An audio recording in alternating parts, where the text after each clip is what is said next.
Hola, buenas tardes a todos. Bienvenidos al Museo de Arte de Ciudad Juárez. Esta noche tenemos una charla muy especial. Como saben, las charlas el día de hoy, la Secretaría de Cultura y el Instituto Nacional de Bellas Artes y Literatura, a través del Museo de Arte de Ciudad Juárez, les agradecen el día de hoy a asistir este día a la plática Arte y Derechos Humanos. Nos acompañan Olga Guerra y Cesario Tarín. Y pues me gustaría comentarles nada más un poquito, pues que cada 10 de diciembre, hoy es 9, mañana vamos a festejar, estamos festejando un día antes esta fecha. Como saben, estamos llevando los jueves nuestras charlas de herramientas para el involucramiento, entonces pues ya teníamos la fecha ahí también acomodada con las chicas. Mañana hablamos de feminismo en la frontera. Como sabemos, esta fecha se celebra desde 1948. Y pues para este año sabemos muy bien que la pandemia COVID pues ha cambiado un poquito los requisitos o las formas en las que estamos celebrando este año. Cuatro de los puntos que nos comentan directamente de la página en la que pueden checar de Derechos Humanos de la Asamblea General de las Naciones Unidas, pues nos comentan acerca de la erradicación de cualquier tipo de discriminación, la actuación frente a las desigualdades, impulsar la solidaridad y impulsar el desarrollo sostenible. Entonces, a partir de estos cuatro ejes, pues creemos necesario tomar en cuenta que pues, el COVID realmente sí está sí está implicando en muchos de estos aspectos y pues hay que tenerlos al margen. Y el día de hoy, pues realmente también esta charla va involucrada un poquito con el proceso creativo y artístico. Es por eso que nos acompañan Olga desde Uruguay. Olga, ¿cómo estás? Se quedó ahí un poquito detenido. Bien. Hola, hola, qué gusto tenerte por medio de las redes. Un abrazo fraterno hasta allá. Y también nos acompaña Cesario, así que Cesario Tarín, te dejo la Hola, mesa. buenas tardes. Yo voy a estar aquí, como siempre, viendo, checando los controles, así que los veo ahorita. Listo. Bueno, pues buenas tardes. Muchas gracias, Diego, por tener la apertura de que se realicen este tipo de espacios en los que se pueda dialogar, en los que podamos conversar, en los que podamos tener diferentes puntos de vista, generar análisis, compartir formas de trabajo, experiencias. Creo que es un acierto el que ha tenido el museo bajo tu dirección, el realizar este tipo de actividades que son muy necesarias en una ciudad como la nuestra y en un espacio como en el que diriges. Estoy muy contento de poder ver a Olga. Hacía muchísimo tiempo que no la veía. Olga es artista visual, egresada de la Universidad Autónoma de Ciudad Juárez ya hace algunos años. Se ha vinculado con el trabajo de contenido social, con el trabajo con trabajo comunitario también, con una cercanía también a personas víctimas de la violencia y personas de grupos vulnerables. Entonces, Olga tiene una gran trayectoria, a pesar de que es muy joven, y pues estoy muy contento de compartir este espacio hoy con ella. Sabemos que es en lo virtual, pero pues aunque sea virtual, de todos modos sentimos y de todos modos nos escuchamos y nos vemos, ¿no? Bien. Esta charla pues está pensada como un reflexionar y dialogar en torno a esta fecha de los derechos humanos y también de la producción artística en torno a esto, ¿no? Yo traigo una presentación, es una presentación un poco ecléctica con varias cosas. Ahora me presento yo. Yo soy defensor de derechos humanos. Soy también artista visual. También, y soy egresado al igual que Olga de la misma escuela, un poco antes o un mucho antes, no sé ya. En algún momento nos cruzamos y trabajamos algunas acciones similares, incluso nos formamos, recuerdo qué año fue, en el 2013 estuvimos en un diplomado de acompañamiento psicosocial a víctimas de violaciones a derechos humanos en la ciudad de Chihuahua. Estuvimos yendo varias sesiones allá. Fue una etapa decisiva, ¿no? Y que nos nos dio herramientas y nos dio muchos elementos para trabajar esta temática, para acercarnos, ¿no? Para dar ese brinquito y tener esa claridad, porque para trabajar estas temáticas no es sencillo, ¿no? No es solo el estar allí o el ir a ver, ¿no? Sino son muchas cosas, como decía, herramientas y elementos que debes de considerar al momento que decides abordar este tipo de temáticas y de problemáticas. Entonces, hubo un espacio con más defensoras y defensores y defensores emergentes como nosotros en ese momento que estábamos acercándonos y con gente de mucha trayectoria, ¿no? Recuerdo la ponencia de Carlos Martín Beristain, de, de Manero, de Nieves Gómez, de Jimena Antillón, todas estas personas que son referentes dentro de la lucha de la defensa de los derechos humanos, que son peritos en cortes internacionales o en comisiones de la verdad, y que asesoran, ¿no? Entonces creo que fue un espacio de aprendizaje muy enriquecedor y que nos dio elementos para continuar en esta línea. Ahora Olga está en otro país, haciendo otro tipo de cosas, viviendo otro tipo de experiencias. Y bueno, ya nos contará ella de esto, ¿no? Pero, pues bueno, se te extraña acá. Esperemos un día decidas colaborar o realizar alguna pieza o algo en conjunto con gente de acá, ¿no? Entonces voy a pasar a la presentación. Como les digo, es una presentación muy sencilla, un poco ecléctica, con un poco de varias cosas para tener esta noción de lo que implica los derechos humanos, que es una temática que para el común, dicen, esa es una temática actual, es algo muy nuevo, pero en realidad esto es de muchísimo tiempo, ¿no? Los derechos humanos son estas luchas que se han ido ganando. Es el resultado de estos movimientos sociales, de activismo, de movimientos, de muchas causas, ¿no?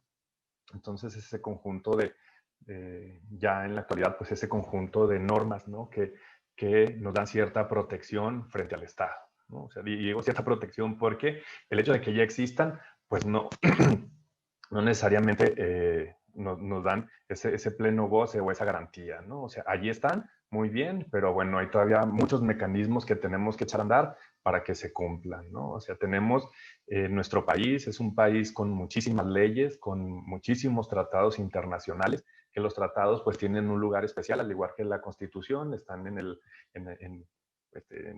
dentro de la jerarquía de las normas, pues en la cúspide, ¿no? Entonces, México tiene muchos tratados de derechos humanos suscritos y que deben de ser efectivos, ¿no? Pero pues, no nada más con el puro hecho de que ya estén allí, ¿no? Entonces, bueno, voy a... creo que esta es la presentación. ¿Me indican si se está viendo? ¿Sí se está viendo? Así es, Cesario. Gracias. ¿Está en la pantalla completa o...? Si gustas picarle para que se vea la pantalla completa con... ¿Ahí? Perfecto, gracias. Ya, ok. Bueno, también veo que nos seguimos viendo. Bien. Entonces, hablar de derechos humanos es complejo, ¿no? Involucra muchísimos aspectos, desde las cuestiones del activismo, las cuestiones históricas, las cuestiones filosóficas, las cuestiones académicas, las cuestiones de los grupos. Y, bueno, hablar con esto del arte, pues es más complejo aún, ¿no? Entonces, pero cuando vemos una obra de arte, pues algo hay detrás, ¿no? Algo sucede, algo ocurrió. Entonces, gran parte de las piezas de arte y de arte contemporáneo que trabajan las temáticas de derechos humanos, pues tienen ese referente, ¿no? Y bueno, estoy empezando aquí con una suela que tiene, luego ya hablaré de qué artista es, pero es este logo de las Naciones Unidas, ¿no? Este referente que tenemos de los derechos humanos. Y eso es porque tristemente la mayor protección, o donde se logran, o donde hay un poco más de logros en torno a la protección de los derechos, pues es en los organismos internacionales, ¿no? Como la ONU. Pero luego me haré porque puse esta imagen. Entonces, un poco como antecedentes así muy rápido, pues bueno, este rollo de obtener libertades, de obtener apoyo, pues está desde muchos años antes, ¿no? Incluso desde antes de Cristo, como lo vemos aquí, según la ONU, pues el cilindro de Ciro al conquistar Babilonia, este cilindro de barro en el que pone ciertos derechos, pues data desde 539. Luego tenemos la carta de Juan sin tierra, el rey de Inglaterra, en donde los nobles lo forzaron a firmar una carta, ¿no? Entre ellas, pues, había cuestiones ahí como de la propiedad, la no violación del domicilio. Se empieza a dar hubo aquí, no fue que, bueno, se los otorgué, sino que fue como decía, una batalla, una lucha, ¿no? Lo forzaron a que firmara este documento. Luego tenemos ya dentro de la conquista el trabajo de Fray Bartolomé de las Casas, que se le conoce como el defensor de los indígenas, por ahí de 1500. Y luego ya la etapa moderna, ¿no? Con la Declaración de los Derechos del Buen Pueblo de Virginia, de los 1700. Y luego la Ilustración Francesa, la Declaración de los Derechos del Hombre y del Ciudadano, que habla de la fraternidad, libertad, las constituciones de los países, esta forma de organización política que vamos a ver ya en la etapa moderna. Y como decía ahorita, estas cartas o estas leyes que son el eje de los países, ¿no? Las constituciones, o lo que ahora ya se le llama bloque constitucional, porque no solo es eso, sino involucra también los tratados, ¿no? Entonces vemos que esto pues ya tiene alrededor de 200 años, ¿no? Y luego también los primeros tratados internacionales, siglo XVIII, siglo XIX, y la declaración, la Declaración Universal de los Derechos Humanos, aprobada por la Asamblea General de la ONU en 1948. Este es como el mayor referente, ¿no? Ya de la época contemporánea, y ya tiene pues 70 años, ¿no? ¿70 y qué? ¿72? Pues sí, ya tenemos bastante tiempo con esta declaración, que tiene pues una serie de principios, ¿no? En sus 30 artículos muy importantes y rectores de las relaciones humanas y de los países. Luego tenemos la Convención Americana sobre Derechos Humanos de San José de Costa Rica de 1969, y esto es como muy general, ¿no? Porque hay muchas más cosas, ¿no? Están diferentes instituciones que se han ido creando, en específico en nuestro país, como la Comisión Nacional de Derechos Humanos. Pero tenemos algo que ocurre en el 2011, que es la reforma constitucional, que se le conoce como la gran reforma de los derechos humanos, donde se modifica el artículo primero constitucional, la ley de amparo, se habla de ciertos principios, como el principio pro persona, el principio pro homine, y otros tantos artículos que se modificaron y otros elementos, pero también hay antecedentes, y ahorita me referiré también a esos antecedentes de esa reforma. Bien, como decía ahorita, pues no solo es lo que está en las leyes, sino tiene que haber mecanismos para que se protejan, para que se garanticen. Entonces, hay infinidad de instituciones, ¿no? que se puede acudir, pero aquí puse como las más importantes. En el ámbito nacional tenemos las jurisdiccionales. ¿Qué quiere decir jurisdiccional? Pues todo eso, el jurisdiccional es quien tiene el control de las leyes mediante un juez, por decirlo así, de esta manera, ¿no? Entonces, aquí vemos los jueces de distrito y el juicio de amparo como un mecanismo de protección hacia los actos de autoridad, ¿no? Porque no todos los actos de autoridad pues están completamente fundados en la ley. Puede que tengan fallas y que afecten a personas, ¿no? Entonces, cuando hay una situación que tenga este supuesto, pues puedo acudir a un juez de distrito, ¿no? A tramitar un amparo. Y también están los no jurisdiccionales, ¿no? Que son como la Comisión Nacional de Derechos Humanos, la Comisión Estatal de Derechos Humanos. Es decir, la autoridad hace algo, una detención arbitraria, una ejecución, una desaparición forzada, no me permiten entrar a la escuela a un menor, la realidad siempre va a tener elementos de los que no damos crédito, ¿no? Entonces, podemos acudir a estas otras instituciones, como las comisiones, pero aquí puse dos, pero también está la CONAPRED. Creo que en México hay cerca de 200 instituciones en las que puedes tramitar una queja, ¿no? Según sea el caso o la particularidad de lo que esté ocurriendo.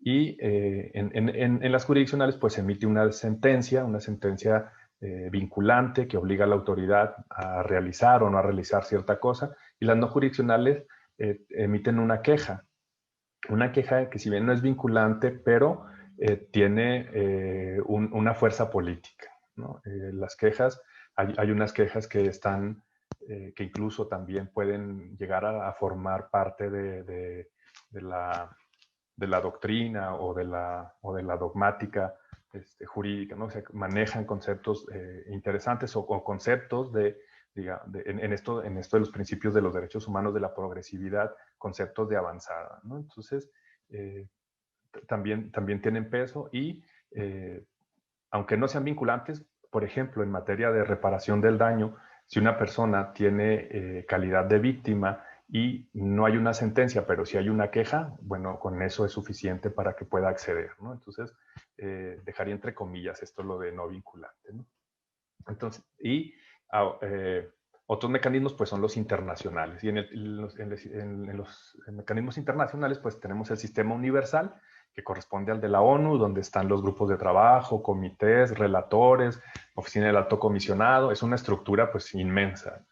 Y luego el sistema regional, que es al que pertenecemos, que es a América, que es la Comisión Interamericana de Derechos Humanos, que está en Washington, y el órgano jurisdiccional que sanciona y que emite sentencias hacia los países cuando cometen graves violaciones a los derechos humanos, y que fue tramitada la demanda, es la Corte Interamericana de Derechos Humanos, que se encuentra en San José, Costa Rica. En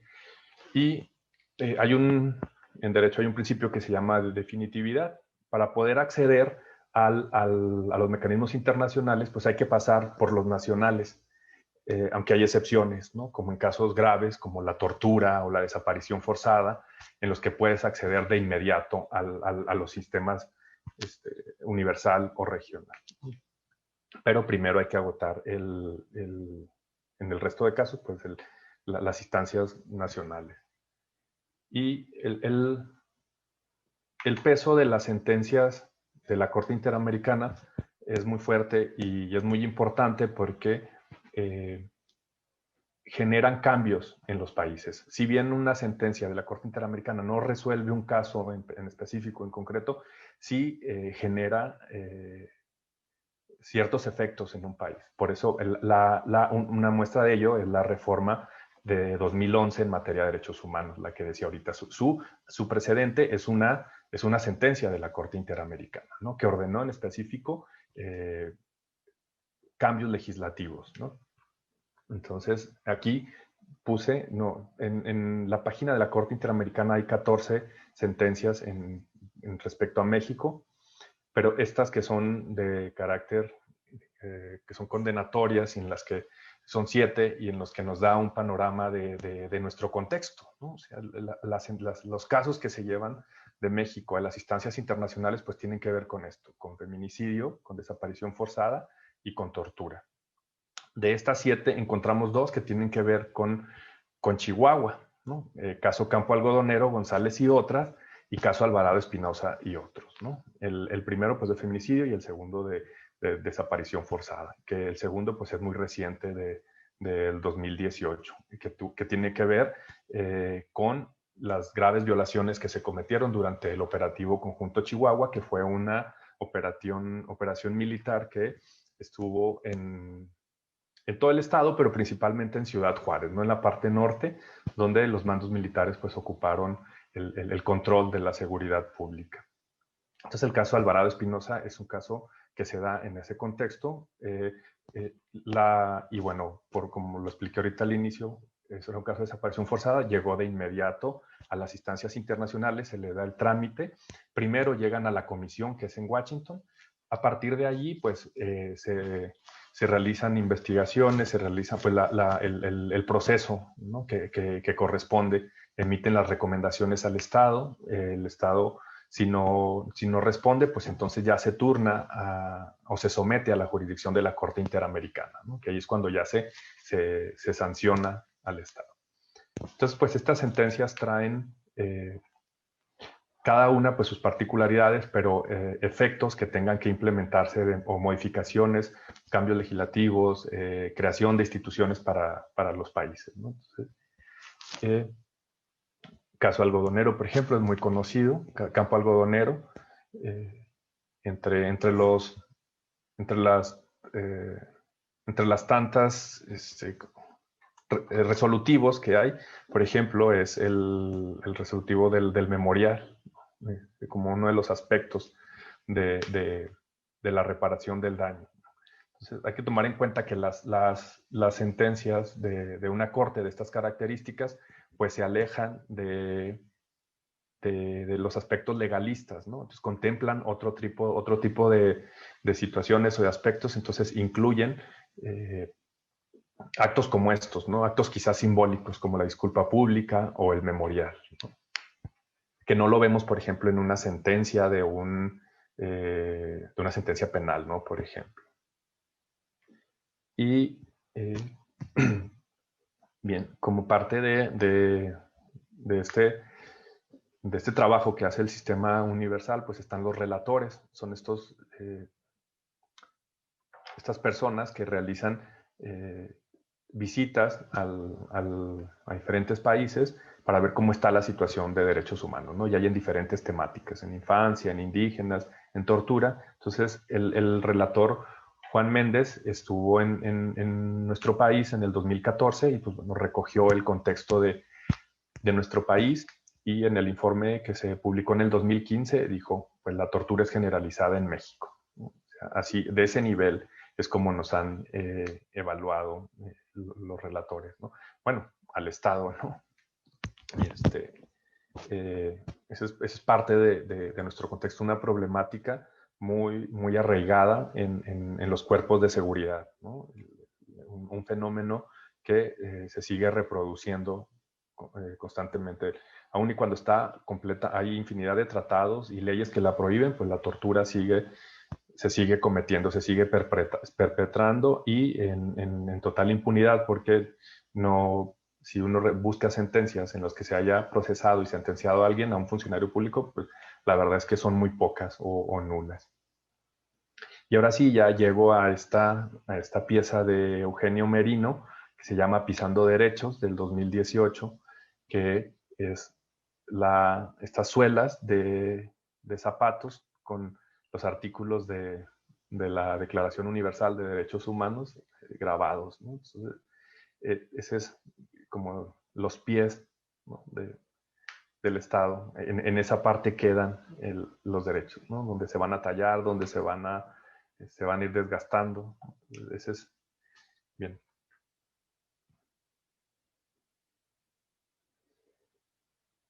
Otra, las piezas que pongo aquí son porque en algún momento me interesó indagar sobre esa acción y sobre qué es lo que ocurría, ¿no? Como decía, las piezas de derechos humanos tienen o que fueron pensadas en esta temática, tienen un referente, ¿no? Entonces, ahí está esta pieza de Regina José Galindo que se llama Quien pueda borrar las huellas, que es del 2003, y es una acción que ella hace de la sede ejecutiva a la Corte Constitucional de Guatemala, caminando con una charola con sangre humana y va poniendo estas huellas, ¿no? El contexto político era la aprobación de la candidatura de un exmilitar acusado de genocidio.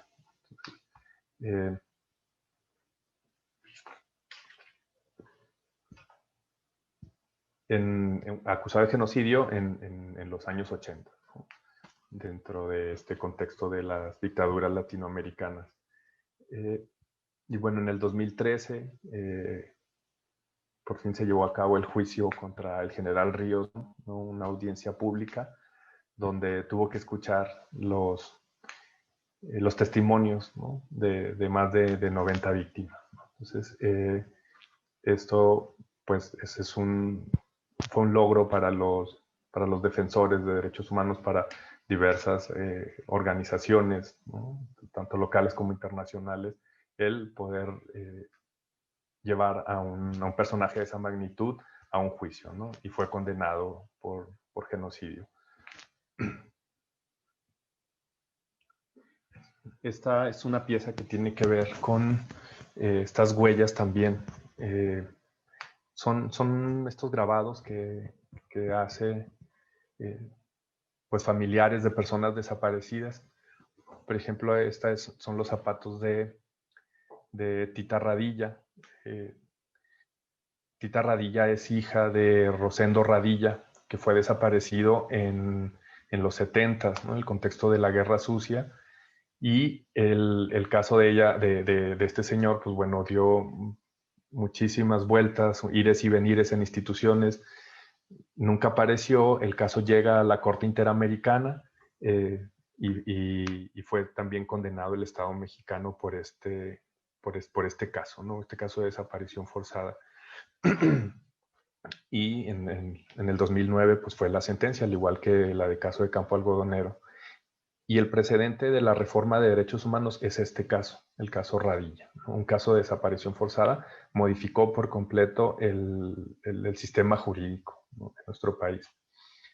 Y esta es una pieza que ha realizado un colectivo en la Ciudad de México bajo la dirección de Alfredo López, que se llama la pieza Huellas de la Memoria, en la que en un pie ponen quién es y en la otra lo que ha implicado ese caminar, ese arrastre de las búsquedas. El contexto de la desaparición forzada en México es muy grave, ¿no? Hay diversas, ya hay sentencias, ¿no? Como la de caso Alvarado, que se da en hechos ocurridos hace 10 años. Y bueno, tenemos la situación de los normalistas de Ayotzinapa.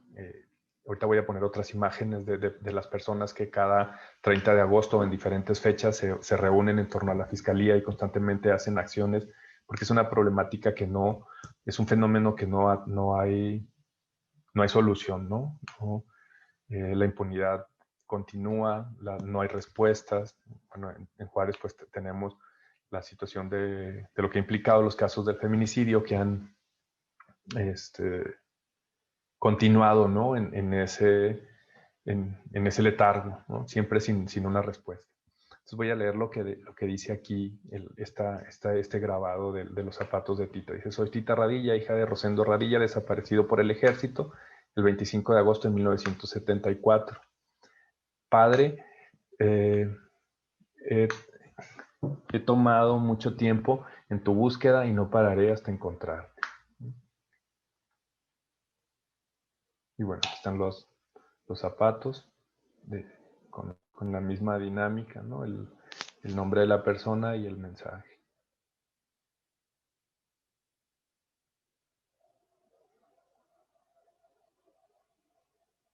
Bien. Esta frase de calle 13 referencia también a los pies, ¿no? No tenemos las piernas, pero caminamos, ¿no? Entonces ese dolor que implica, ¿no?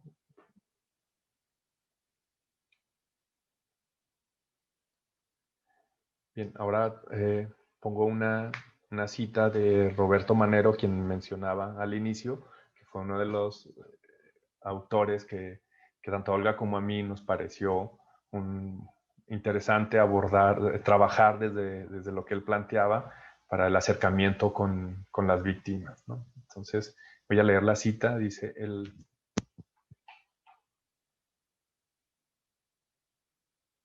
sobre todo porque en este momento nos preguntábamos cómo acercarnos, cómo trabajar la temática. Entonces dice: el material desde el cual podemos pensar el horror, el terror y sus secuelas subjetivas y sociales procede básicamente de las vivencias, las experiencias de las personas que han sufrido el encierro, la tortura y el maltrato derivado del terrorismo de Estado.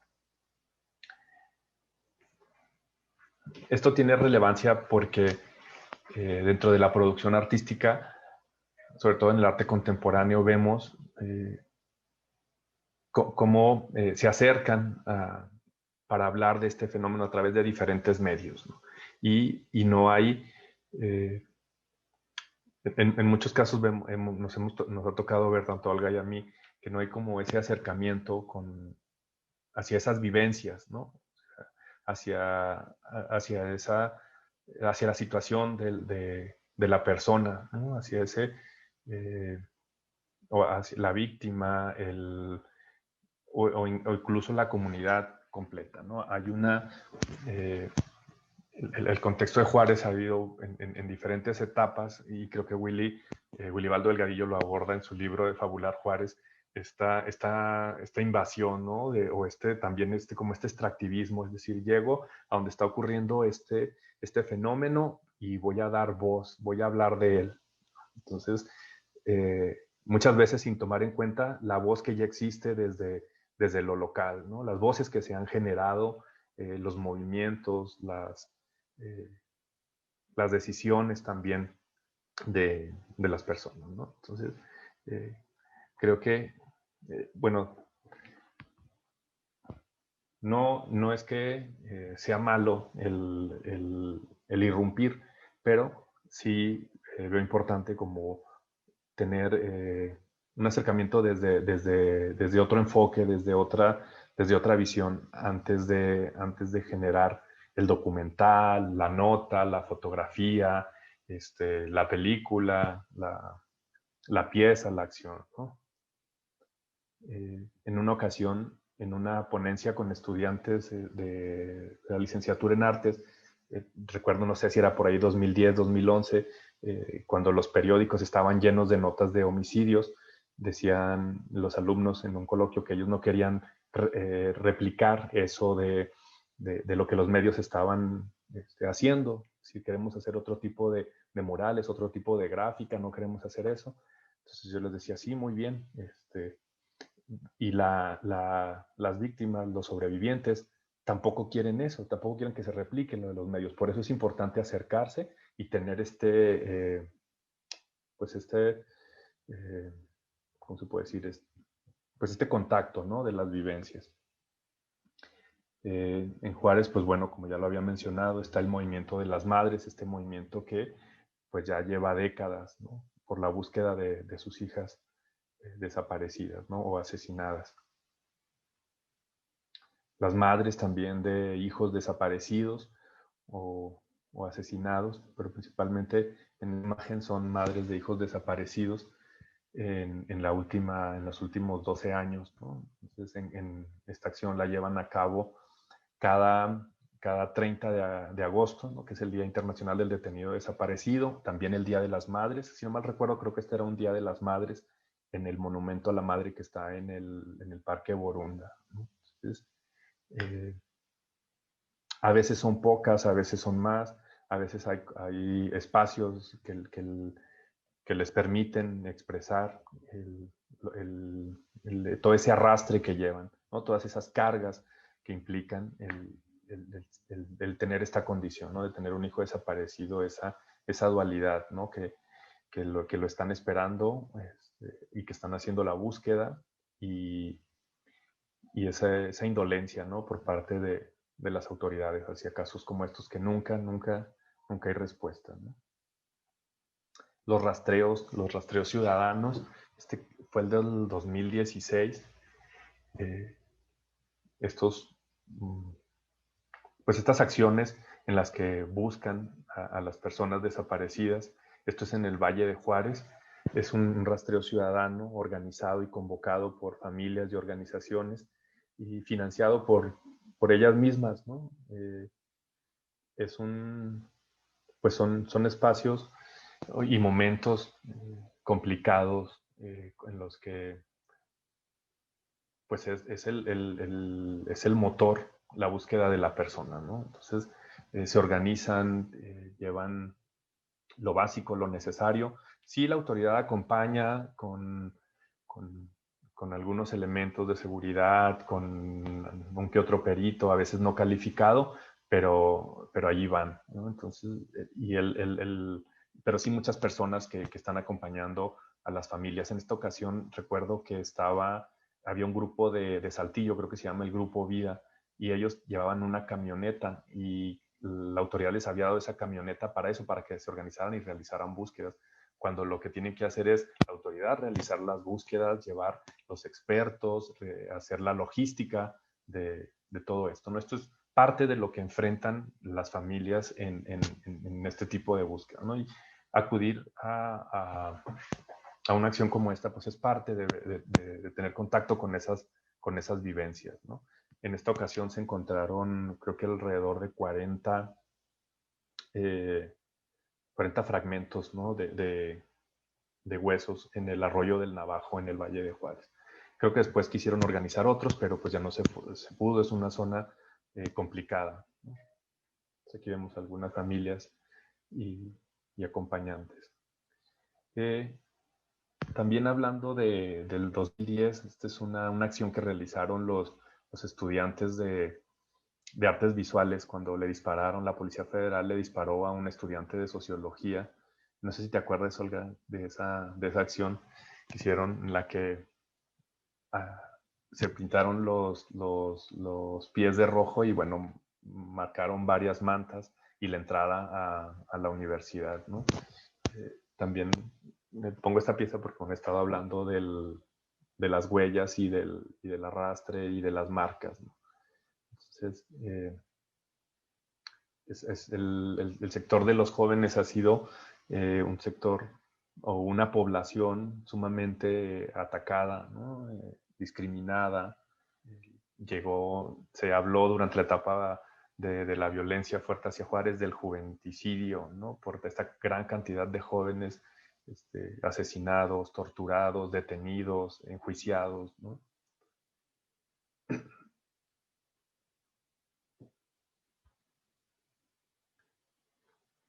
Y bueno, continuando con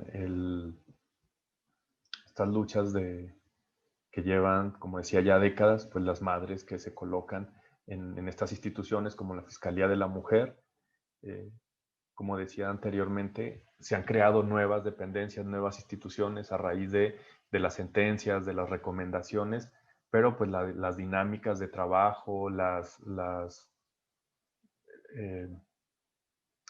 sí, el actuar de la autoridad, pues sigue bajo las mismas lógicas, ¿no? de cero respuestas. Entonces, estas madres las vamos a ver en diferentes momentos, en la exigencia de justicia, en la exigencia de resultados, ¿no? Del caso de su familiar desaparecido, al igual que el de las madres de hijos desaparecidos, ¿no?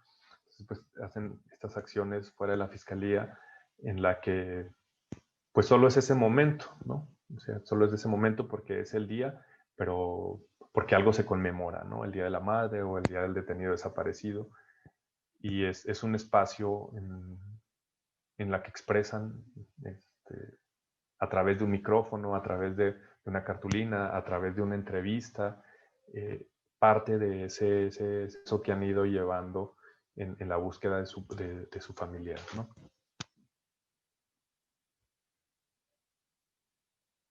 Los rostros de los padres dando entrevistas sobre lo que ha implicado el proceso de búsqueda, como decía ahorita, la indolencia de las autoridades, pues esos vacíos que genera, ¿no? la ausencia de un ser querido.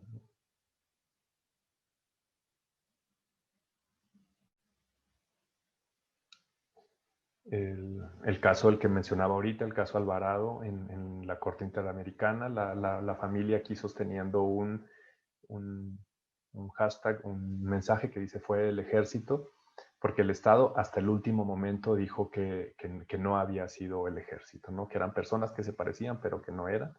Y obviamente en la sentencia se dio ese reconocimiento y dijeron, pues sí, sí fue el ejército, y sí es un caso de desaparición forzada, ¿no? Este es un foro que organizó el Centro de Derechos Humanos Paso del Norte, que tiene sede aquí en Ciudad Juárez, que era un foro sobre desaparición forzada, y en esa ocasión coloqué unos segmentos de papel para realizar un libro posteriormente con mensajes, ¿no? De la gente. Y nada más voy a poner un mensaje que puso allí Armine Arjona, que dice: el Estado es la fosa nostra, ¿no?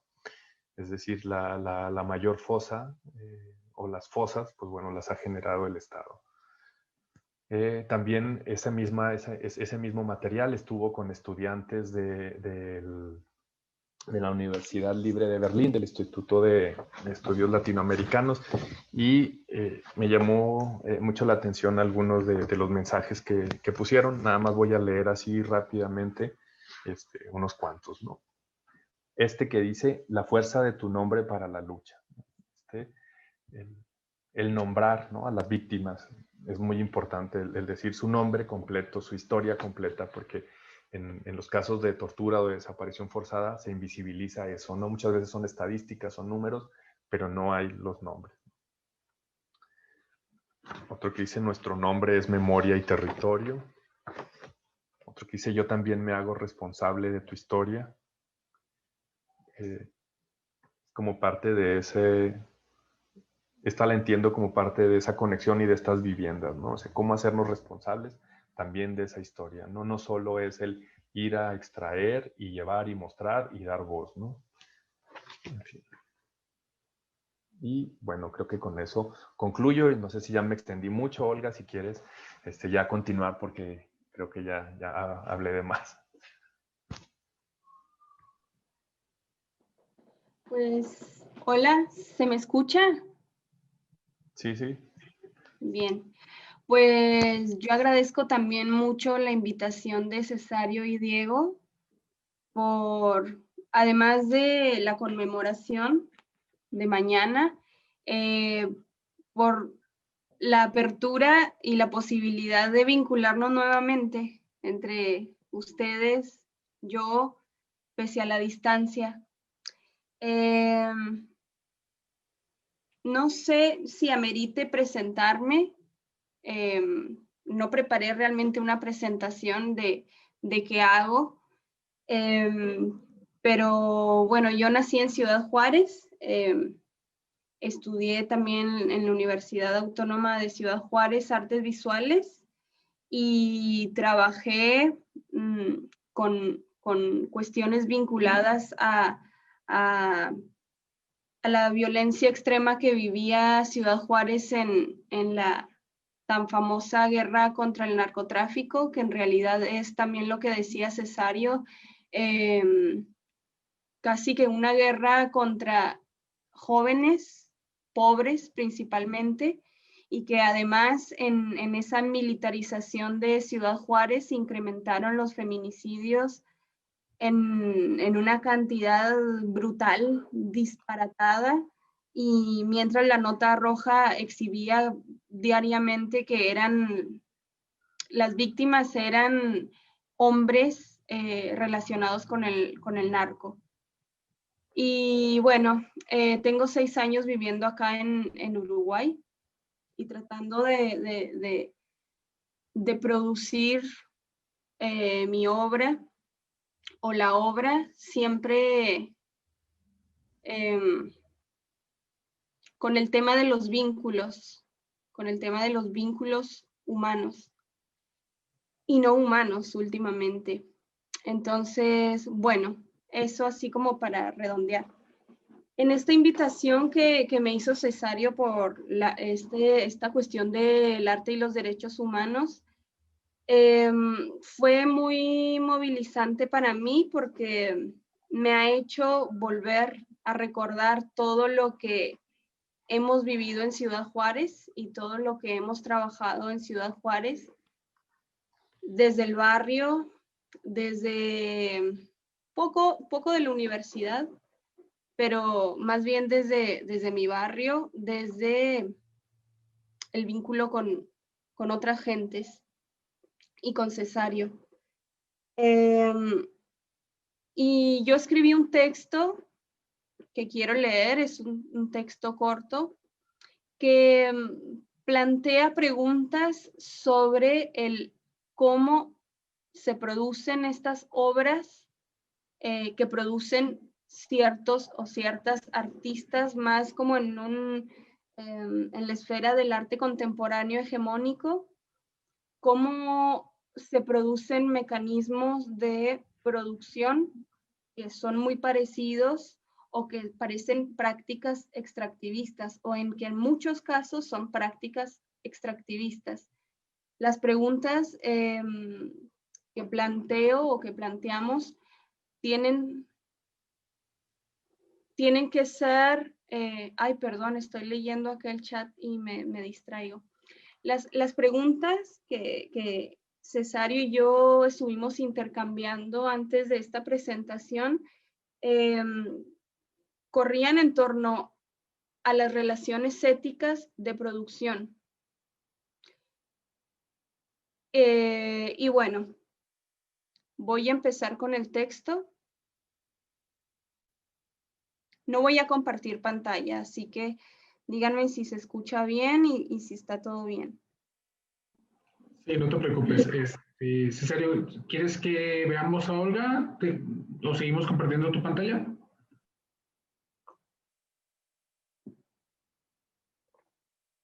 Sí, está bien. Adelante, Diego.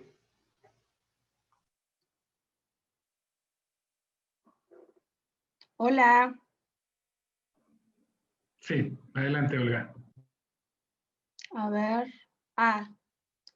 Ahí está. Yo sigo viendo la pantalla de Cesario. Cesario, ¿puedes dejar de compartir, por favor? Bueno. ¿Dónde dice stop? Sí. Ahí Listo. está. Gracias. Perdón. Muy bien, gracias. Bien, comienzo. A ver, voy a agrandar esto. Listo. ¿Es posible un arte que transforme nuestros modos de relacionarnos?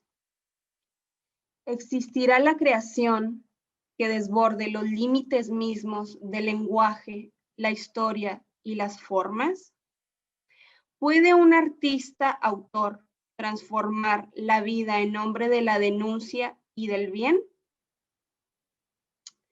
Llaman mi atención las producciones artísticas que intentan visibilizar y hacer conciencia, no porque me regocije en el reconocimiento del cual gozan, sino en la insistencia de los artistas en reproducir sistemáticamente las mismas operaciones que este mundo capitalista y neoliberal produce, con la justificación de hacernos ver algo que no vemos, pero que evidentemente sentimos en el cuerpo. ¿A quiénes se dirigen las grandes obras de arte político y de derechos humanos cuando vemos sus montajes en bienales, galerías y grandes museos del mundo? ¿Con quiénes dialogan estos artistas, empresarios de la cultura, productores de piezas que además de un gran valor económico adquieren un valor moral, pedagógico y aleccionador? Con esto, no quiero hablar del famoso tema de la democratización del arte, que en muchos casos refiere a las políticas de integración que tratan de llevar a la gente pobre al museo, llevando grandes obras de arte a las casas de las personas pobres, o trabajando con pobres para trasladar con benevolencia su realidad al museo y crear conciencia y visibilizar. Acabo un paréntesis, entiéndase gente pobre como toda persona en exclusión social, económica, racial, epistémica, etc. Estos actos pretenden educar la mirada desde una sensibilidad que en sus valores estéticos es otro modo de colonización. Una sensibilidad al modo burgués, pero sin su capacidad de acceso a las mercancías y a los modos de producción. Me gustaría señalar algunos artistas y sus prácticas para aclarar lo que quiero decir. Quiero aclarar también que mis palabras no son un ataque a los artistas como personas, sino a las operaciones que conllevan sus modos de hacer. Esto debe quedar muy claro porque cada vez hay menos crítica en el arte actual. Y quienes se dicen críticos se limitan a polarizar las discusiones, reforzando este mundo binario en el cual se avala al artista, se alaba y se es extremadamente autocomplaciente. Y por otro lado, quienes juzgan los modos de obrar desde opiniones reaccionarias. Algunos artistas se relacionan con las distintas comunidades a las que visitan desde lógicas extractivistas, que no se diferencian mucho de la empresa Ford contratando mano de obra barata en las fábricas del tercer mundo. Reproducen los mismos modos de producción y división de trabajo. El mundo de las equivalencias, donde el empleado, obrero o persona de la comunidad no participa en la negociación de lo que en esa relación le conviene y puede. Lo anterior alude a los artistas que lucran con su obra y que en el mejor de los casos pagan el uso de imágenes y la mano de obra, es decir, el trabajo vivo. Pero sabemos que en la mayoría de los casos consiguen sus insumos y materias primas, como muchos llaman, lo cual no esconde sus lógicas de producción. Bueno, consiguen sus insumos y materias primas gratuitamente por mediadores comunitarios que casi siempre son académicos que facilitan los vínculos y contactos con la comunidad. La forma como cosa, como figura, como apariencia en las poéticas de los artistas parece ser lo único que cambia, pero vuelven a insistir en la ruina de los procedimientos capitalistas y sus relaciones de producción. Invoco aquí las palabras de Audre Lorde: las herramientas del amo nunca desmontan la casa del amo, recogida en el libro La hermana, la extranjera. Las traigo aquí porque siguen teniendo el poder de descolocar las ideas y metodologías que constantemente traemos a nuestra producción de mundo, perpetuándolo. Esta gente me hace recordar al personaje Manduca, un indio ex esclavo de las expediciones caucheras de la película El abrazo de la serpiente, del conflicto del mestizaje y la colonización que se presenta en toda la película cuando Manduca insiste al chamán Karamacate que cure a Teo, el etnógrafo alemán que excursiona por la Amazonía.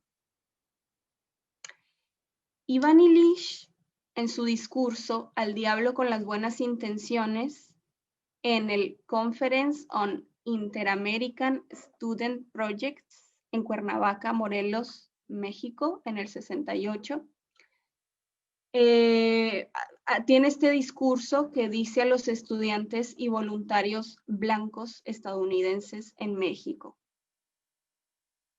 pueden dialogar solamente con aquellos que se parecen a ustedes, imitaciones latinoamericanas de clase media norteamericana. Para ustedes no hay manera de encontrarse realmente con los subprivilegiados, dado que no existe una base común para que ustedes se encuentren. Permítanme explicar esta declaración y explicar también por qué la mayoría de los latinoamericanos con quienes ustedes podrían establecer una comunicación estaría en desacuerdo conmigo. Supongan que este verano irían a un gueto estadounidense donde intentarían ayudar a los pobres de ahí, a ayudarse a ellos mismos. Pronto les escupirían o se reirían de ustedes. Sus reportes sobre su trabajo en México que me envían tan amablemente sudan autocomplacencia. Sus reportes sobre el verano pasado comprueban que ni siquiera eran capaces de entender que su buen hacer en un poblado mexicano es aún menos relevante de lo que sería en un gueto estadounidense. Bueno, todo esto medio ahí que lo fuimos discutiendo con Cesario, pensando en un problema ya viejo en Ciudad Juárez sobre que muchas personas, como él decía, para hacer su película, artistas, académicos, periodistas, etcétera, se relacionan y se vinculan con Juárez a través de lógicas que poco tienen que ver con relaciones éticas horizontales en las que haya una negociación más o menos respetuosa. Continúo con el texto y después abrimos, si quiere, Cesario, con algunos pequeños ejemplos, no sé si ejemplos, con algunas prácticas artísticas con nombre, apellido, etcétera, para hablar o poner de manifiesto a qué nos referimos con esto. Continúo. En Ciudad Juárez hemos visto llegar e irse a estos voluntarios del bien, que han hecho su visita guiada por la ciudad del terror, para decirle al mundo entero, consumidores culturales de clase media y académicos, esos son el mundo entero, que en Juárez nos están matando y que nadie hace nada. El colonialismo interno del buen informante, académicos y defensores, cuyo beneficio parece estar más en las relaciones de vinculación hacia una escalada en el ascenso social y pago de favores que en el de producir nuevos modos de vida, incrementar la potencia comunitaria en las relaciones horizontales, resistir y reexistir. Esto es, implicarse políticamente, corporalmente, afectivamente, comunitariamente. Y para terminar, pregunto, ¿podrían los artistas brincar la barrera de la autoría, dirección y manejo de flujos en la creación artística? De hecho, la cuestión del control total del manejo de flujos es imposible. Es dar por sentado que hay quienes no pueden ser hacer. Y nosotros preferimos pensar en la relación de fuerzas y en unas relaciones autopoiésicas que reconozcan los flujos de energía y creación y que evite los estancamientos, es decir, las formas sólidas y rígidas de las figuras de autoridad del que intenta conducir los flujos de manera vertical.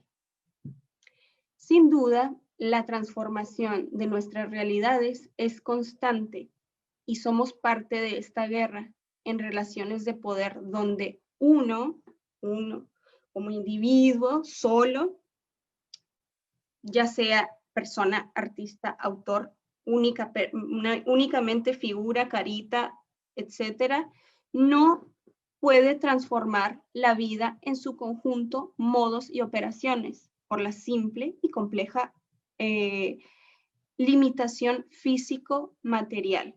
Entonces, hagamos el complicadísimo ejercicio intensivo de el nosotros. Nosotros. No yo y los otros. No ellos y yo. No ustedes ni los otros. Nosotros.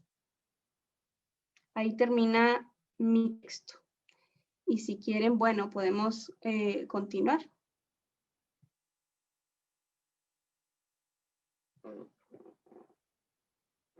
Hola. Bien, una disculpa. Yo no soy maestro con esto de la tecnología. Ahora estamos obligados a aprender esto, ¿no? Entonces, pues quizás practicando y con todo este tipo de conexiones que vamos a estar teniendo eventos, pues ya el próximo año ya estaremos más truchos en esto. Sí. Bien, Bueno, Olga, perdón, pero antes de terminar, terminé el texto, pero solo para agregar que, bueno, estas preguntas que hago, me las hago también a mí y me generan duros planteamientos e interrogantes sobre mi propia producción y mis formas, mis modos de producción. Que, bueno, si uno no cuestiona, transforma sus modos de hacer, bueno, la verdad que no sé qué estamos haciendo. Entonces, nada, por ahí.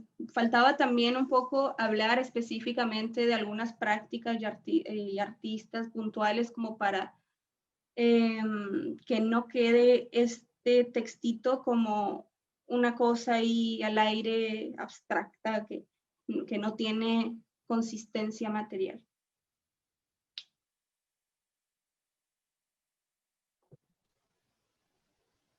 Bien, gracias Olga por este texto que nos compartes.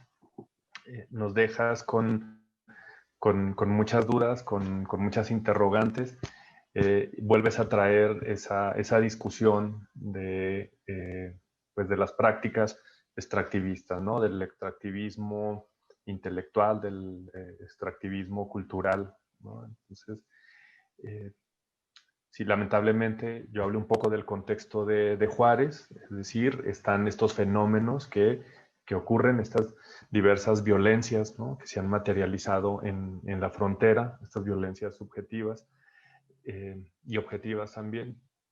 Y este ha sido el marco, o estos han sido los insumos para artistas y grupos de artistas llegar y trabajar, y como decía ahorita, dar, como lo han planteado muchas veces, darle voz, ¿no? a estas personas o a estas víctimas, ¿no? Entonces, nos has dejado con una sensación de considerar qué hacer, ¿no?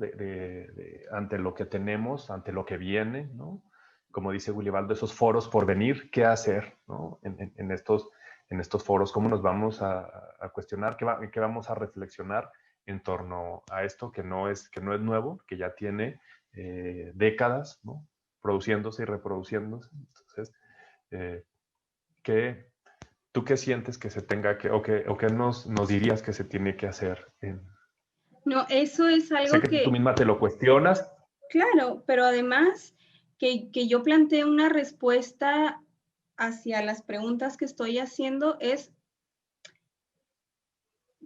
totalmente absurdo, no encuentro otra palabra de cómo nombrarlo, pero o sea, yo no puedo hablar de mi propia práctica para ejemplificar absolutamente nada. Y estas discusiones son discusiones que hay que ponerlas a circular ya entre nosotros, generar de manera contundente la noción de nosotros, generarla, ejercitarla, y eso implica el contacto, el hacer, el moverse del lugar.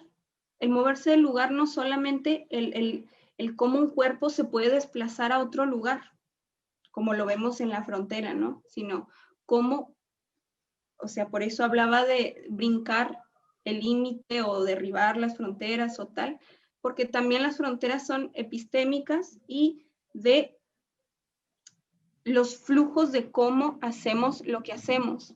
Entonces, bueno, yo no tengo respuestas. No es por zafar, pero es algo que hay que ejercitar juntos, juntas, juntes, o como sea que se tenga que llamar. Pero estaría buenísimo como que si hay alguna pregunta por ahí de la gente, si hay algún intercambio que quieran hacer, porque todo esto nos es útil para pensarlo juntos. Sí, de hecho, creo que una de las preguntas que nos deja Leroy Williams va conforme a lo que comentaba Cesario, ¿no? O sea, primero quería felicitarte, Olga. Leroy te felicita a ti y a Cesario por compartir sus ideas y reflexiones. Luego le gustaría preguntar qué criterios o nociones podrían guiarnos para evitar las prácticas extractivistas en las artes visuales, que creo que pues ahí llevaba un poquito el comentario de Cesario, ¿no? De cómo romper estos parámetros que ya están vinculados a cómo hacerlo, ¿no? Yo lo veo como una fórmula, yo lo veo como una cuestión que todos se repetimos, no tanto con la cuestión de descolonizar el pensamiento, sino más bien cómo lo podemos plantear. Itzel también nos comenta ahí, le hace un comentario a Tania Petit, lo que comentaba. Lo que planteas, Itzel también lo comparte. Es una crisis de la representación, es una crisis actual. Yo creo que muchos de los artistas y muchas de las instituciones compartimos tus pensamientos. A veces es complicado trabajar a partir de estas nociones de reconocerse y de reconstruirse, y a la vez buscar esta reconstrucción para que sea la forma en la que también refleje, ¿no?, el pensar y el sentir de una comunidad como lo es ahorita en mi contexto Ciudad Juárez. Pues creo que Cesario también comparte un poquito de esta noción. Pero de hecho, no sé si el público también quiera comentar algo o hacer más comentarios, preguntas, tanto a esta ¿Cesario? Sí, es un poco complicado el querer hacer sugerencias o el decir, mira, esta es una guía de las buenas prácticas para no generar extractivismo, ¿no? O sea, como bien dice Olga, puede haber un poco ahí de absurdo en plantear eso. Pero hay cosas como muy básicas, ¿no?, que se tienen que trabajar cuando te vas a acercar a contextos como el de Juárez, ¿no? Hay como, sí, o sea, capacitarte, buscar herramientas, tener conocimiento de lo que implica quizás por allí el acompañamiento psicosocial, hacer un trabajo de archivo, un acercamiento a la comunidad de una forma diferente, no quizás como investigador, sino quizás de otra forma. Hay ciertos elementos, ¿no? Pero no replicar lo que otros artistas hacen, ¿no?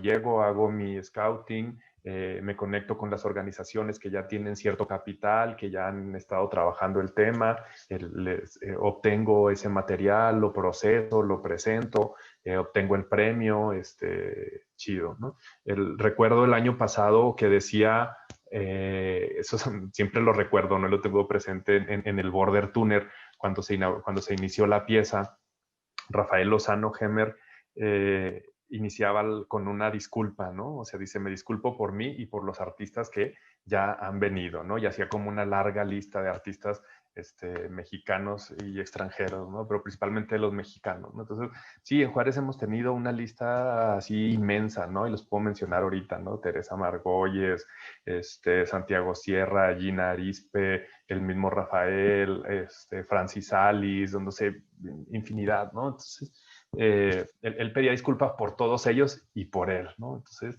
ese acto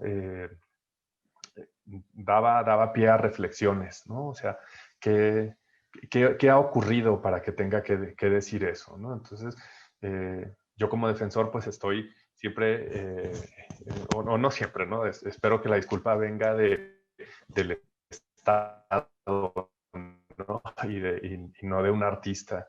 Pero si estaba haciendo ese acto es porque ya ha existido una secuela de trabajo en el que por decirlo de esta forma, se ha abusado de un contexto y se ha hecho muchas cosas. Nosotros decíamos, Olga, el otro día, Olga y yo, bueno, si quieres hacer algo, si obtuviste un premio, pues no sé, haz algo de perdido, o entonces sí pide la disculpa quizás, no sé. Pero es una pregunta interesante. Y bueno, no sé, Olga, ¿tú qué opinas? O sea, en la pregunta del héroe, que es mi amigo acá en Uruguay,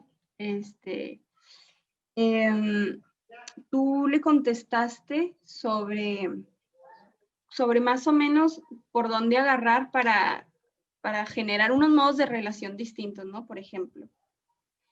Y tú, Cesario, contestabas como, bueno, no sé, capacitarte, aludías en tus respuestas a modos de la profesionalización. Y ahí estamos volviendo a modos de alguna manera como jerárquicos en los que no posibilitamos ni estamos discutiendo que hay quienes desprofesionalizados o sin profesión, no les estamos tomando en cuenta en el pensamiento como personas que hacen, construyen desde quienes son, no desde la herramienta profesional.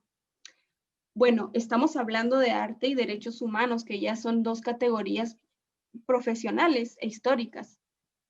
Pero cuando me refería también a lo autopoiésico, es aquello que se construye a sí mismo, la comunidad construyéndose a sí misma, generando sus modos de relación de justicia, de denuncia, etcétera. Y creo que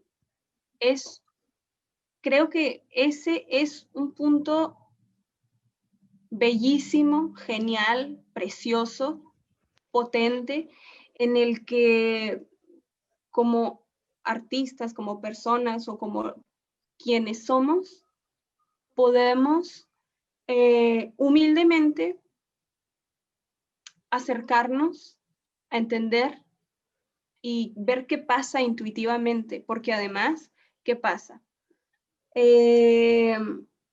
Pasa que muchas veces también el acercamiento con personas y poblaciones en situaciones de extrema vulnerabilidad se generan como discursos de que el gobierno te va a ayudar, los artistas profesionales te van a ayudar. Mira, yo por ejemplo cuando trabajé con madres y familiares de jóvenes y muchas personas asesinadas en Ciudad Juárez, había muchas anécdotas contadas de amigas, que, por ejemplo, en terapia, que el Estado te brinda como modo, no de reparación, pero sí como, no sé, terapia psicológica porque asesinaron a tu esposo.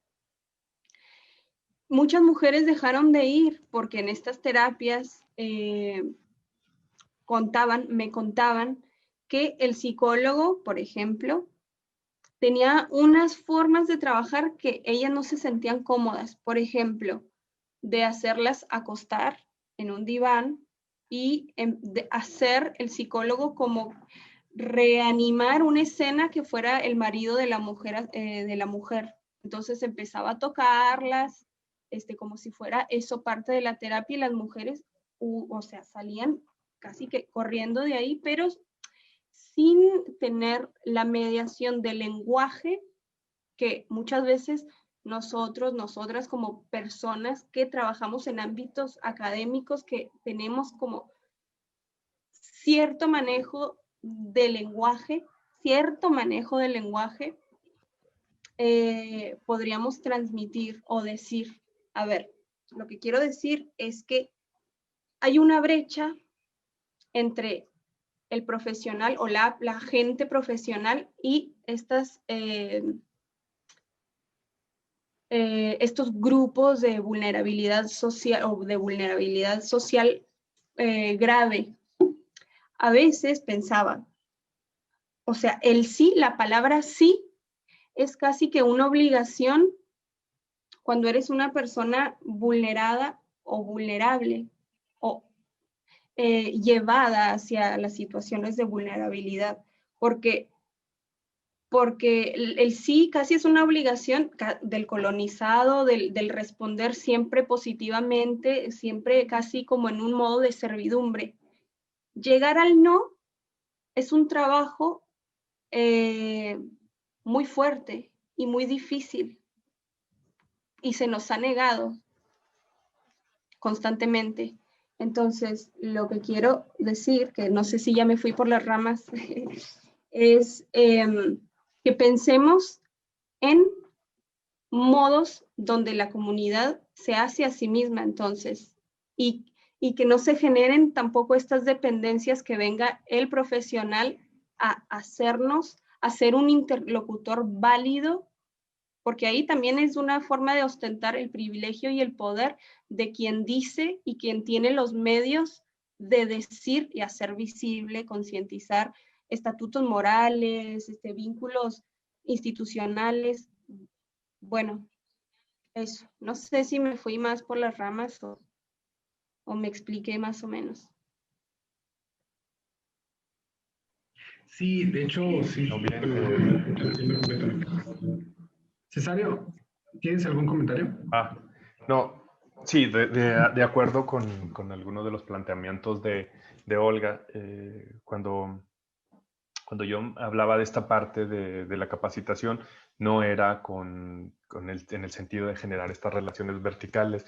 Digo, al trabajar con, con población de esas características, a veces tienes que tener unos aspectos técnicos, ¿no? Para poder trabajar o dar una asesoría o lo que sea, ¿no? Pero tiene que haber otros aspectos que tienen que ser con la cuestión de esto que decía Olga, de las relaciones, ¿no? Entonces, creo que tiene que ver podría ser con estas, hay más, pero con estas dos, ¿no? Como que el aspecto técnico, pero también el aspecto de las relaciones y el reconocimiento de esos, de lo que ya existe en la comunidad, ¿no? Y de eso que ha surgido desde esas dinámicas, ¿no? De lo colectivo, ¿no? Entonces, básicamente, nada más quería hacer como ese pequeño apunte de a qué me refería, ¿no? Y pensándolo como defensor, ¿no? Sí. A mí me nació una pregunta con los comentarios que hacías ahorita, Olga, y no sé si me voy a dar a entender, porque también de repente me pasa en este aspecto comunicacional. En el escenario que observamos, que comentas, ¿cuál sería la forma de poder acercarse directamente a la comunidad sin esta imposición o sin esta forma que nos platicas, y en la cual de un modo práctico y sincero tal vez, no se nule toda acción? O sea, en el momento que tú llegas y trabajas directamente con una comunidad, pues ya ahí está esto que nos comentas. Pero entonces, ¿cuál sería la forma tal vez? O sea, yo creo que ahí llegan los puntos donde hay más preguntas que respuestas, en las que no se nulifique toda acción que se pueda llevar a cabo en una comunidad a partir de estos criterios que comentas.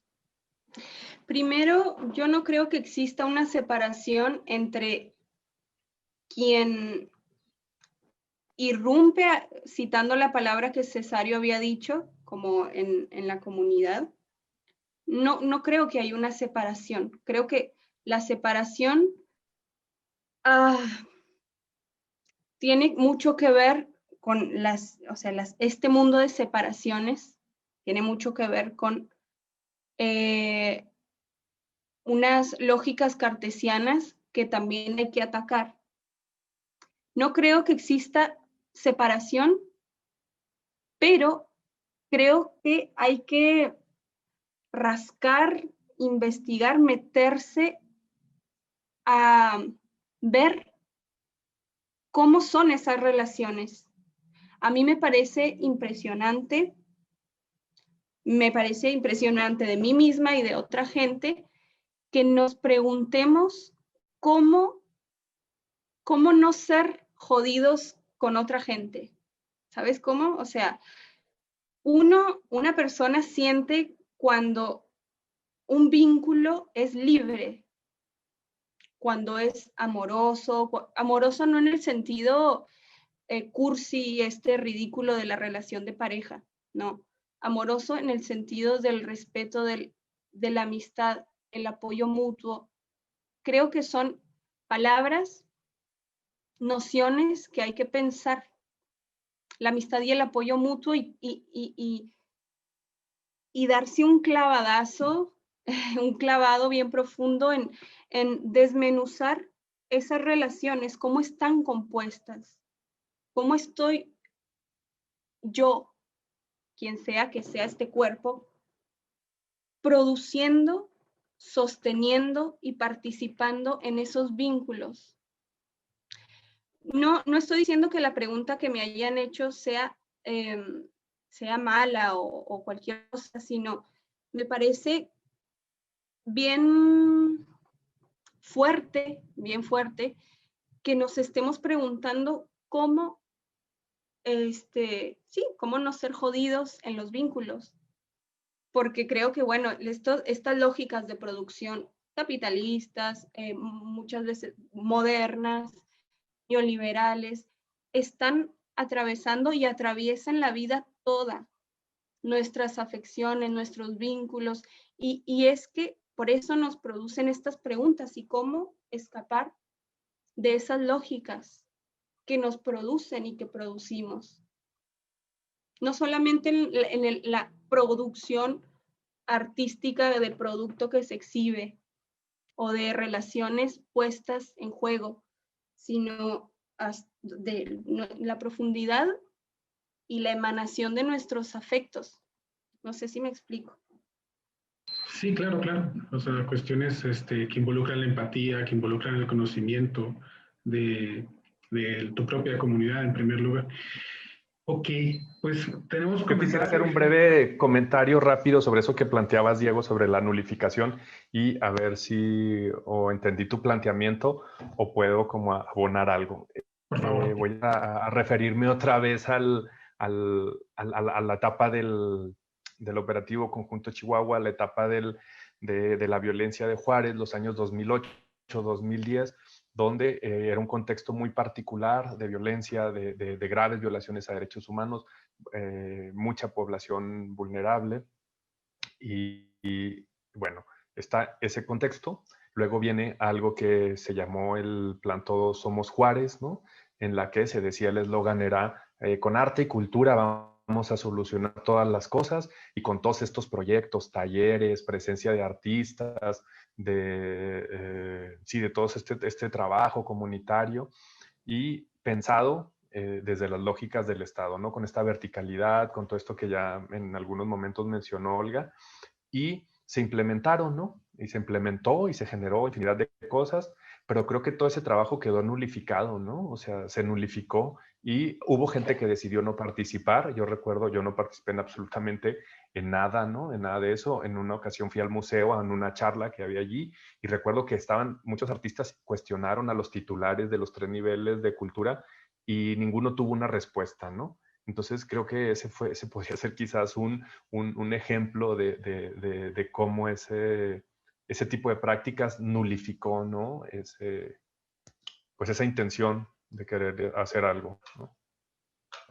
Sí, es que muchas veces también los proyectos, y vaya, puedo comentar que tal vez a veces es complicado con la continuación y que plantear proyectos en comunidades, pues de repente sí es necesario como no solamente ir y sembrar, sino después regresar y ver qué es lo que ha pasado, ¿no? Con esta siembra. Y con el continuo de los proyectos que pues de repente entendemos cómo funcionan a veces las instituciones, que no puede haber una continuidad porque pues cambian continuamente y ya no hay esta preocupación, tal vez no se hereda y creo que lo vemos también con varios programas que compartimos en todo el país, entonces de repente pasa esto que nos comentan.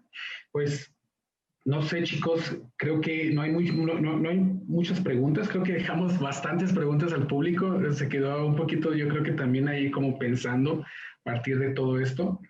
Aide nos comenta, saludos Olga, felicidades al museo por generar estos espacios.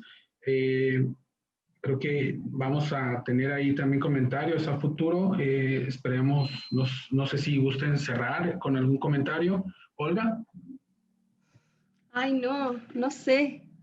Se la paso a Cesario y después pienso a ver qué vale la pena decir. Perfecto. ¿Cesario?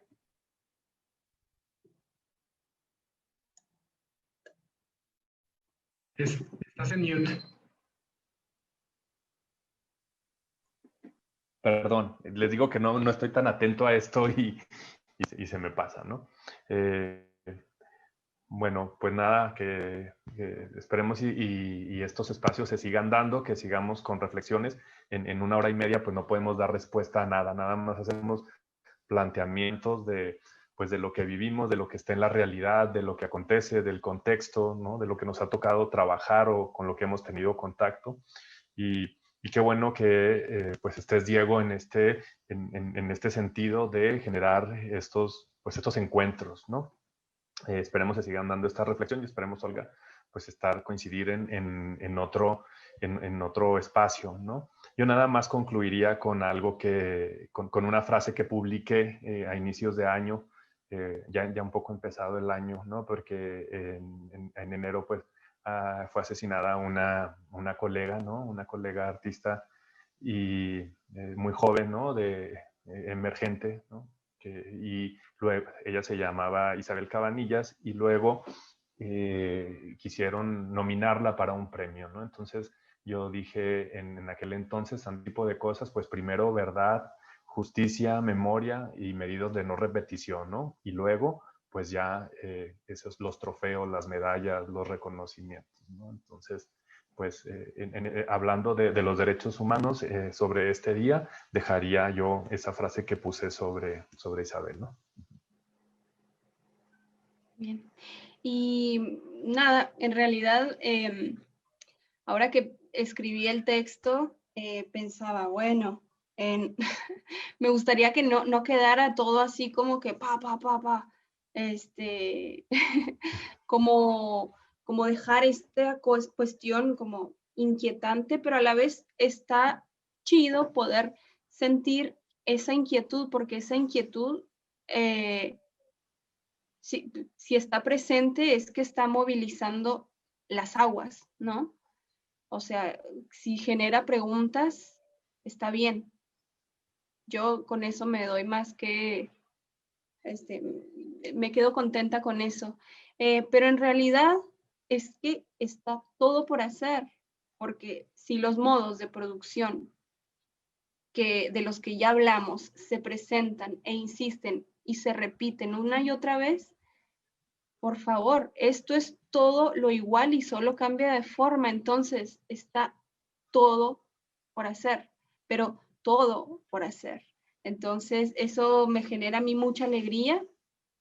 Me genera mucha alegría también los vínculos que logro hacer en los que se siente la libertad, sentimos la libertad de pensar, de opinar, de hacer, porque es ahí donde hay que construir y destruir alegremente, ¿no? Y bueno, nada, muchas gracias, Cesario, y muchas gracias, Cristian. Les agradezco un montón este espacio. Espero que nos volvamos a encontrar para seguir con la discusión. Bueno, Claro, nada. pues, no, pues gracias a ti, Olga, por atender el llamado. Cesario, gracias también desde que platicábamos de que había que planear esto hace como 2, 3 meses, pero bueno, pues ya al fin de las fechas llegan. Pues nada más comentarle a nuestro público, a nuestros seguidores, amigos, colegas que siguen estas charlas. Mañana tenemos otra plática. Mañana seguimos con herramientas para el involucramiento. Empezamos con la primera mesa de Feminismo en la Frontera. Entonces nos van a acompañar María Eugenia Hernández moderando, Jane Terrazas, se me borró, Kayla Myers y Ángela Crisóstomo. Entonces los esperamos mañana. Y pues gracias, Olga, una vez más. Gracias, Cesario, y pues gracias a todos por haber sintonizado. Nos vemos. Bye. Chau, chau. Adiós.